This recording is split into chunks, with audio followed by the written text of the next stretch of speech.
DNA में खबरों के विश्लेषण के सफर को अब आगे बढ़ाते हुए अब हम एक अच्छी खबर और उससे जुड़े विरोधाभास का डीएनए टेस्ट करेंगे। अच्छी खबर यह है कि 5 सितंबर को चीन के हांगझोउ में खत्म हुए 11वें G20 यानी ग्रुप ऑफ 20 देशों के समिट में भारत एक नई ताकत बनकर दुनिया के सामने पहली कतार में दिखाई दिया है। जबकि इससे जुड़ा विरोधाभास यह है कि ग्रुप ऑफ 20 देशों की लिस्ट में ह्यूमन डेवलपमेंट इंडेक्स में भारत G20 के बाकी देशों के मुकाबले कहीं नहीं ठहरता। कहते हैं कि एक तस्वीर 1000 शब्दों पर भारी पड़ती है, लेकिन कुछ तस्वीरें ऐसी भी होती हैं जिनका 1000 तरीकों से विश्लेषण किया जा सकता है। इन दिनों चीन में हुए G20 समिट के ग्रुप फोटो सेशन की एक ऐसी ही तस्वीर पर अलग अलग तरीकों से चर्चाएं हो रही हैं और इस चर्चा के केंद्र में यह सवाल है कि दुनिया का कौन सा नेता ताकत के लिहाज से आज कहां पर खड़ा है। बीजिंग की रेनमिन यूनिवर्सिटी के प्रोफेसर वांग यीजी ने दुनिया के 36 सबसे ताकतवर लीडर्स की इस ग्रुप फोटो का विश्लेषण किया है, जिसमें 21 देशों के राष्ट्राध्यक्ष, 8 मेहमान देशों के चीफ और 7 इंटरनेशनल ऑर्गेनाइजेशंस के रिप्रेजेंटेटिव्स मौजूद हैं। प्रोफेसर वांग के मुताबिक G20 समिट में चीन ने हर नेता को उसकी अहमियत के हिसाब से जगह दी है। पहली पंक्ति में भारत के प्रधानमंत्री नरेंद्र मोदी का खड़ा होना चीन की नजर में उनके बढ़ते हुए कद और ताकत को दिखाता है। वर्ष 2002 के बाद यह पहला मौका था जब भारत के प्रधानमंत्री को पहली पंक्ति में जगह मिली है। एक खास बात यह भी है कि पहली कतार में खड़े सभी नेताओं की तुलना अगर जीडीपी ग्रोथ रेट के हिसाब से की जाए तो भारत सबसे आगे है, यानी पहले नंबर पर है।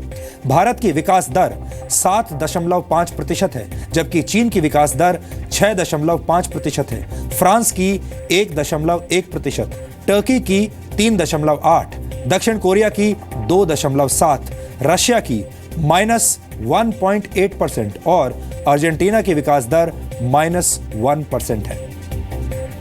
इससे पिछले वर्ष 2015 में टर्की में हुए समिट में नरेंद्र मोदी दूसरी कतार में खड़े थे। इस वक्त जो तस्वीर आप अपने टेलीविजन स्क्रीन पर देख रहे हैं उसमें आप देख सकते हैं कि कैसे नरेंद्र मोदी दूसरी पंक्ति में जापान के प्रधानमंत्री शिंजो आबे के साथ खड़े हुए हैं। ये 2015 की तस्वीर है। इससे पहले वर्ष 2012 में मैक्सिको के G20 समिट में पूर्व प्रधानमंत्री डॉक्टर मनमोहन सिंह भी दूसरी पंक्ति में ही खड़े हुए थे। उस वक्त उनकी बाईं तरफ ब्रिटेन के तत्कालीन प्रधानमंत्री डेविड कैमरन और दाईं तरफ जर्मनी की चांसलर एंजेला मर्केल खड़ी थी।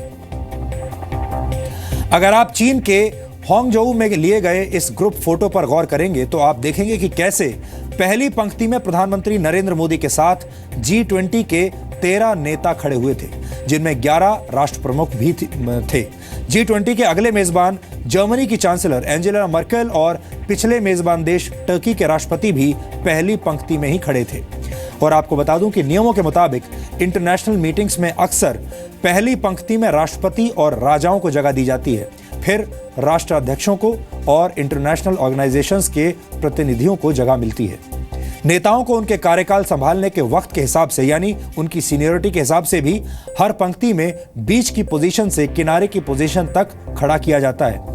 हालांकि जानकारों का यह तर्क भी है कि G20 सम्मेलन की मेजबानी करने वाले देश इस बात का फैसला करते हैं कि किस देश के प्रधानमंत्री या राष्ट्रपति को किस पंक्ति में जगह देनी है। और कई बार ऐसा भी होता है कि अल्फाबेटिकल ऑर्डर से भी नेताओं के खड़े होने की जगह का फैसला किया जाता है। चीन में हुए G20 की बात करें तो प्रधानमंत्री नरेंद्र मोदी को पहली पंक्ति में जगह देने का फैसला चीन का हो सकता है। हालांकि ध्यान देने वाली बात यह भी है कि चीन ने बड़ी चालाकी से भारतीय प्रधानमंत्री को पहली पंक्ति में जगह तो जरूर दी, लेकिन उन्हें सबसे किनारे में खड़ा किया। यानी एक तरह से चीन ने प्रधानमंत्री मोदी को महत्व दिया तो, लेकिन इसमें भी उसका एजेंडा छिपा हुआ था। वो भारत को अहमियत देते हुए दुनिया को यह दिखाने की कोशिश भी कर रहा था कि भारत के साथ उसकी अच्छी मित्रता है, लेकिन इसी के साथ चीन ने यह भी दिखा दिया कि कूटनीतिक ताकत के खेल में वो भारत को सबसे बड़ा खिलाड़ी नहीं मानता।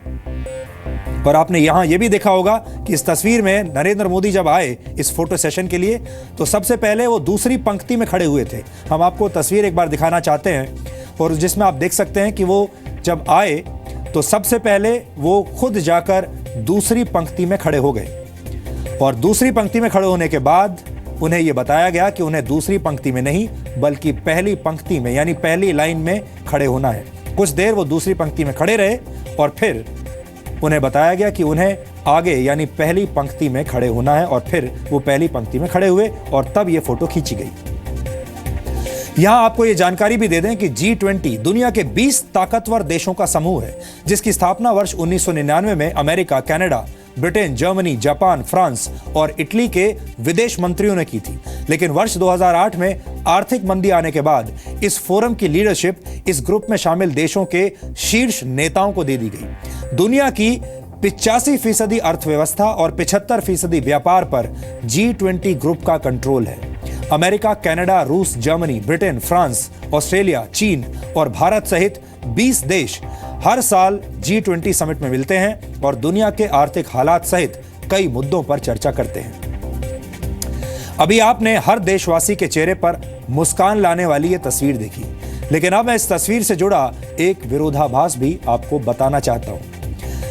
भारत भले ही G20 देशों में दुनिया की तीसरी सबसे बड़ी आर्थिक शक्ति और सबसे तेज गति से बढ़ती हुई अर्थव्यवस्था हो, लेकिन G20 के दूसरे सदस्य देशों की तरह यहां के लिविंग स्टैंडर्ड्स का मुकाबला करने के लिए भारत को अभी बहुत लंबी दूरी तय करनी है। ह्यूमन डेवलपमेंट इंडेक्स की रैंकिंग से यह पता चलता है कि किसी देश में लोगों का जीवन स्तर कैसा है, लोगों का जीवन कैसा है। इसके लिए अपेक्षाएं, शिक्षा और पर कैपिटा इनकम जैसी बातों का विश्लेषण किया जाता है। यूनाइटेड नेशंस डेवलपमेंट प्रोग्राम ने वर्ष 2015 में जो ग्लोबल ह्यूमन डेवलपमेंट इंडेक्स जारी किया था, उसमें भारत दुनिया के 188 देशों की लिस्ट में 130वें स्थान पर था। जी हां, 130। ह्यूमन डेवलपमेंट इंडेक्स 3 मुख्य बातों पर आधारित होता है। पहला आधार है आयु और स्वस्थ जीवन, दूसरा आधार है शिक्षा और ज्ञान की पहुंच, और तीसरा आधार है जीवन का स्तर। इस लिस्ट में नॉर्वे पहले स्थान पर है, जबकि ऑस्ट्रेलिया दूसरे और न्यूजीलैंड तीसरे स्थान पर है।